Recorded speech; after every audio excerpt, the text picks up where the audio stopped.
Glycolysis क्या होता है? तो एरोबिक की बात करें या अनएरोबिक रिस्पायरेशन की बात करें, ये दोनों का पहला स्टेप होता है। इसमें जब ग्लूकोज ऑक्सीडेशन करता है तब पायरुविक एसिड का फॉर्मेशन होता है। इसमें एक सीरीज ऑफ रिएक्शन की ज़रूरत पड़ती है जो कि एंजाइम कैटेलाइज होते हैं। इसे ईएमपी पाथवे भी कहा जाता है। ऑन द किसके ऑनर में? तो बायोलॉजिस्ट के ऑनर में, जिन्होंने कि इनकी खोज की थी, जैसे कि उनका नाम था गुस्टाव इम्डेन, ऑटो मेयरहॉफ और जे पारानास। तो इनके नाम पर इसका नाम है।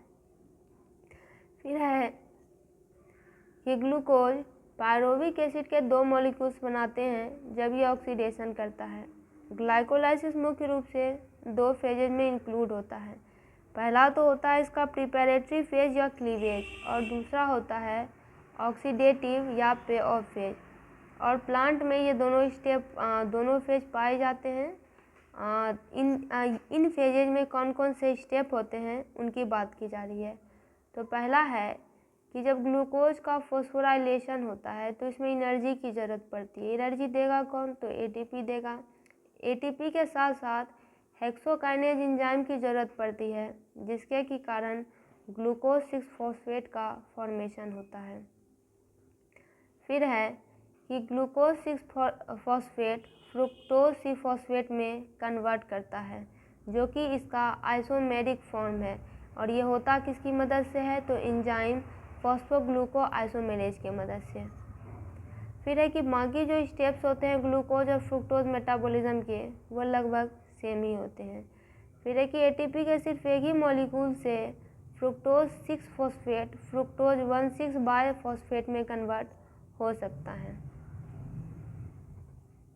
नेक्स्ट स्टेप है कि फ्रुक्टोज 1,6 बाय फॉस्फेट उसके बाद ब्रेक डाउन होता है, जिसके कारण ट्रायोज फॉस्फेट का 2 मॉलिक्यूल बनता है।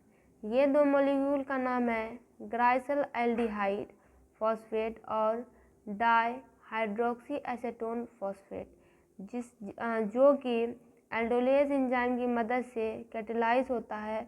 और इसके बाद ये दोनों कंपाउंड इनकन्वर्टिबल हो जाते हैं, यानी इन्हें कन्वर्ट नहीं किया जा सकता। उसके बाद है कि अब जो है ग्लाइसिल एल्डिहाइड 3 फॉस्फेट का फॉर्मेशन हो गया है। इसका फॉर्मेशन होगा isomerisation of dihydroxy acetone phosphate से। और जब इसका आइसोमराइजेशन होगा तो 2 molecule of glyceraldehyde 3 phosphate बनेंगे। ग्लाइसिल एल्डिहाइड 3 फॉस्फेट के प्रत्येक मॉलिक्यूल कन्वर्ट होंगे और ट्रायोज फॉस्फेट बनाएंगे ऑक्सीडेशन की मदद से, जिसे कि 1,3-बिसफॉस्फोग्लाइसेरिक एसिड कहेंगे। और ये भी 2 इलेक्ट्रॉन और 2 प्रोटॉन प्रोड्यूस करेंगे, जिसमें से कि 1 प्रोटॉन और 2 इलेक्ट्रॉन रिड्यूसिंग के तौर पर एक्ट करेगा।